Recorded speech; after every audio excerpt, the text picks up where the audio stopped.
final credits are rolling on this year's Toronto International Film Festival, but the results for this year's TIFF Awards are already in.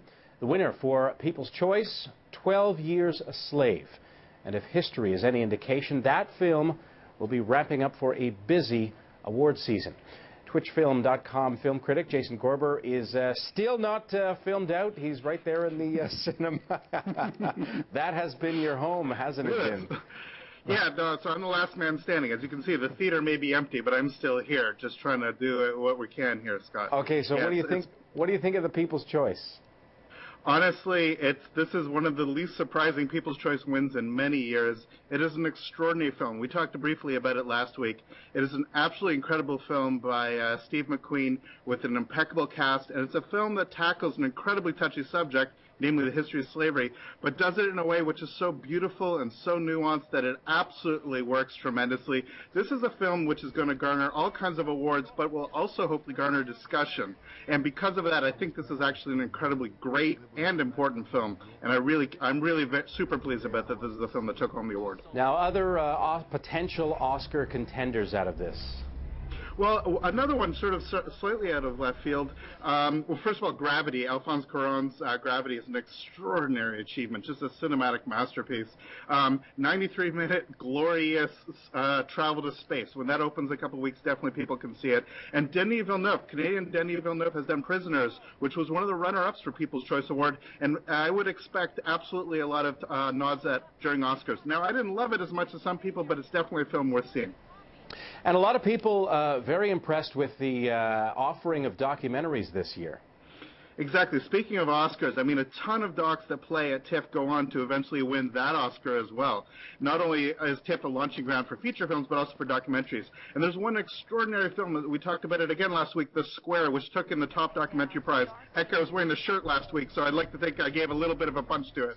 But because it won People's Choice Award, it's now going to go on and get much more acclaim. Because again, what TIFF can be for a lot of these films is a launching pad. It can actually, people can then, especially in the world of documentary where it's so hard to actually get your voice heard, this can absolutely be a platform where this film can go on to a really strong Oscar run. Other films such as Tim's Vermeer, or even a documentary 12-12-12 about the concert, they did a whole shebang here in Toronto with Harvey Weinstein in town, and it was amazing. It's the kind of thing that the Toronto Film Festival can do so extraordinarily well. And the festival also does a very good job waving the Canadian flag. Canadian films also getting some attention. Right, so back to Denis Villeneuve. Obviously, Prisoners is a strong Canadian director, but very much an American film. He did a film called Enemy, also with Jake Gyllenhaal, which is set in Toronto. And what's extraordinary about that film, and another one, The F Word, which is directed by Michael Dowse, who did Goon, which is, again, one of the best Canadian films ever made. These two directors are from Montreal, I believe your hometown, and they've come to Toronto. They have come to Toronto and shot Toronto in an incredibly unique way. The F Word shows...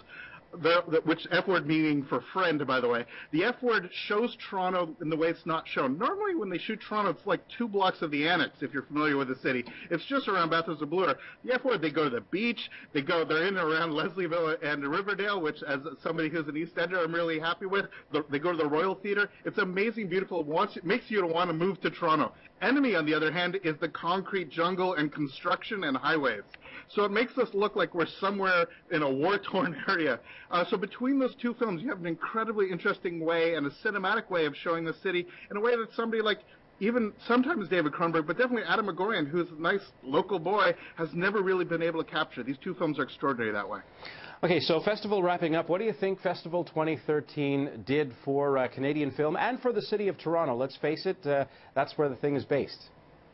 Right. So all over the country, look, as an ex-Torontonian, people don't always support the city, but this really is the center of the cinematic universe for the 11 days of this festival. And because of that, it showcases to the world not only what this city can be, but also what this country can be in terms of films. You have people from all over the world flying in to do it.